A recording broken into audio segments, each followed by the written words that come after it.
तिला पण माझ्यासारखं 5वीत शिकायला जायचंय बाहेर गावी, पण तिचे आई वडील म्हणतात मुलींना शिकून तरी काय करायचंय, शेवटी त्यांना घरच तर सांभाळायचंय. चल आपण त्यांच्या आई वडिलांशी बोलूया. ठीक आहे.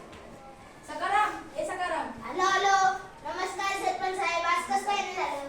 मला कळले आहे की तुम्ही तुमच्या मुलीला 4थीच्या पुढे शिकू देत नाही. हो, मी माझ्या पोरीला शिकवू देत नाही. पण का? आमच्या घरात पोरी शिकत नाही, म्हणून मी पण माझ्या पोरीला शिकवणार नाहीये. अहो सकाराम, तुमची मुलगी हुशार आहे. तिने शाळेत शिष्यवृत्तीची परीक्षा दिली आहे. तिला पुढे शिकवा, तिला स्वावलंबी बनवा. नाही, मी माझ्या पोरीला शिकवणार नाही.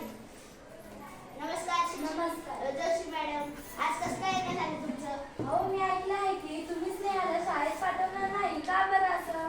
आमच्या घरात पोरी शिकत नाही. एक सांगा मॅडम, पोरींची शिकून काय करायचं असते? त्यांना घरच तर सांभाळायचं असते. अहो तुम्हाला माहित आहे का, आताच्या महिला प्रत्येक क्षेत्रात पुढे जात आहे. तुमची मुलगी तर खूप हुशार आहे आणि मी पण महिला शिक्षकच आहे ना.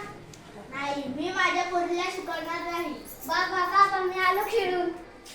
सकाराम, आता खरं सांगा, तुम्ही तुमच्या पिंटूला 5वी मध्ये टाकणार नाही का? हो, मी माझ्या पोरीला नक्कीच टाकणार. मग तुमची स्नेहा तर खूप हुशार आहे, तिला का नाही तुम्ही पुढे शिकून देत?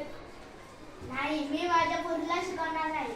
सकाराम, असा मुलं आणि मुलींमध्ये भेदभाव करायचा नसतो. मुली खूप हुशार असतात. सकाराम, तुम्हाला माहितीये का, जर मुलींनी चांगलं शिक्षण घेतलं तर त्या पुढे स्वतःच्या पायावर उभं राहतात. त्यांना कुणाच्या पुढे हात पसरायची वेळ येत नाही.